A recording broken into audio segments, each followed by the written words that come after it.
How do you manage sort of the minutes, the distribution of minutes? How do you handle that? Because you really do have a lot of options, guys that can, like last night, balanced scoring, bunch of guys contributed, 6 guys in double figures.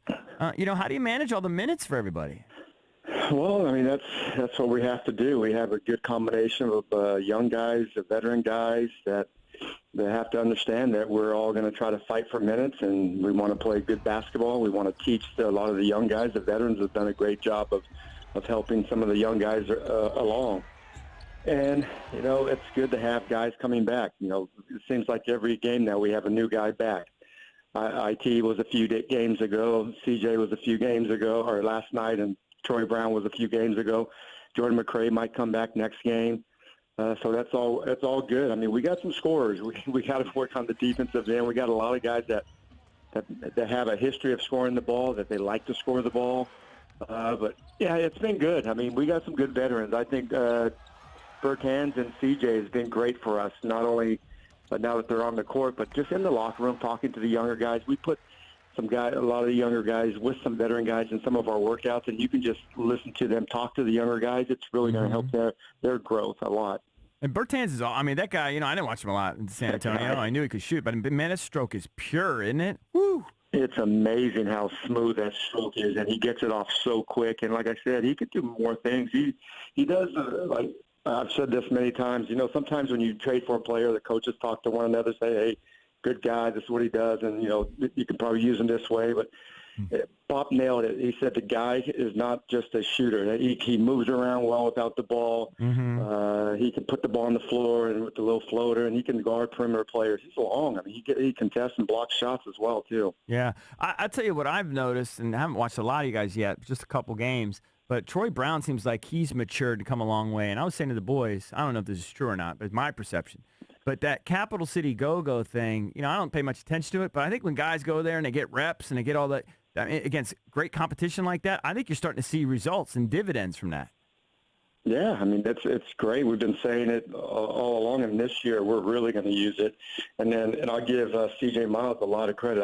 This is the first time I've been on a team when you have the veteran, because I think you have to be either it's 3 years or under, or that right. You have to ask, and you have to ask for permission with the agent. Everybody has to be involved.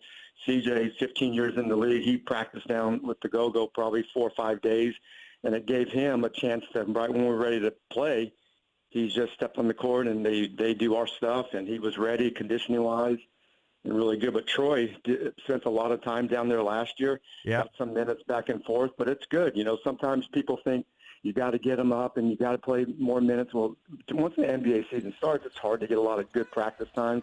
But the GoGo, they will practice, they will play, and a lot of the younger guys need, 20 to 25, 30 minutes, and they can get that there. Right. So we're talking to Coach Scott Brooks, head coach of the Wizards, off to a 2-4 start. Nice win last night. Jason alluded to the 159-158 game. Regulation game, no overtime. Can you tell us what it was like coaching that game? Oh, man, that was such an emotional game. We had the game won, and then we lost it, and then we had the game won again, and then we lost it, and then we didn't have a last possession. It's just they made one more shot than us. That was probably, in all my career, a high-level offensive game on both teams. Neither team can stop each other. But you weren't getting easy shots, and we were just making shots. Bradley was on fire. Hardin was on fire. Just a lot of good offensive play. Not much defense, but it wasn't like we were just giving guys some shots. I mean, James Hardin was being contested. And a lot of times when he's on a rhythm and a roll like that, it's hard to stop him, and that's what happened. I mean, that reminded me of a game back in the 80s with the Nuggets. Yeah, that was. 170. It was an old ABA game. I know. Well, from the outside looking in, you don't want to say anything against a different coach, but how do you see that marriage of Hardin and Westbrook? It almost looks like they're just taking turns versus really moving the ball around. Well, I think they're going to have some growing pains, but those two guys are MVP for a reason, and they're talented, and they understand where they are in their career. I think they're going to make it work, and they've obviously get along. They've got along great for the 3 years I coached them.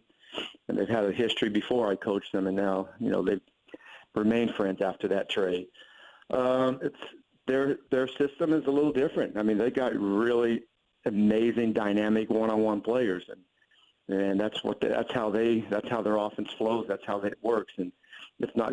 Sometimes it can look like your turn, my turn, but they're going to figure it out. I mean, they're going to figure it out. It's early, and it's hard. It's hard to. I mean, we've had to do that with all of our new guys coming in and all the new guys from the start of the season, and adding injured players. It's hard to get in the flow, and you have to be able to do that on the fly. And teams aren't waiting for you to get in the flow. And I think once they get in the flow, they're going to be hard to beat. Coach, up to the season.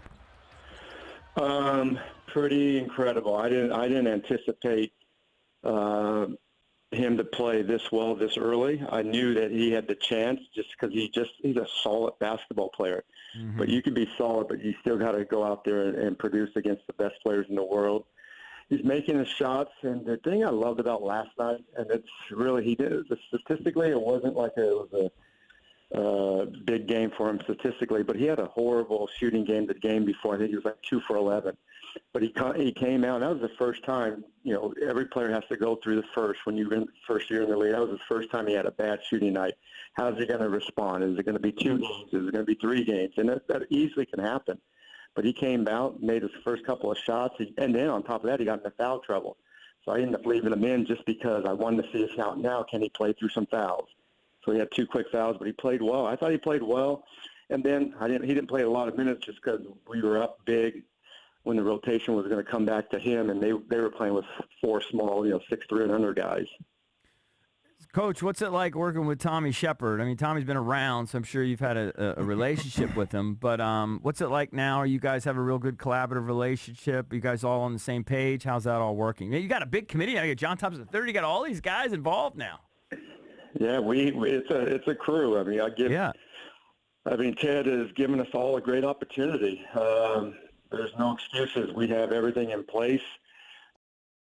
It's going to continue to develop the group that we have, and it's not like this is going to be the group going forward, but it is now, and it can. We're going to always try to find pieces to make our team better. But Tommy has done an incredible job. The trade that really doesn't even a lot of people don't talk about is Mo Wagner and Bonga.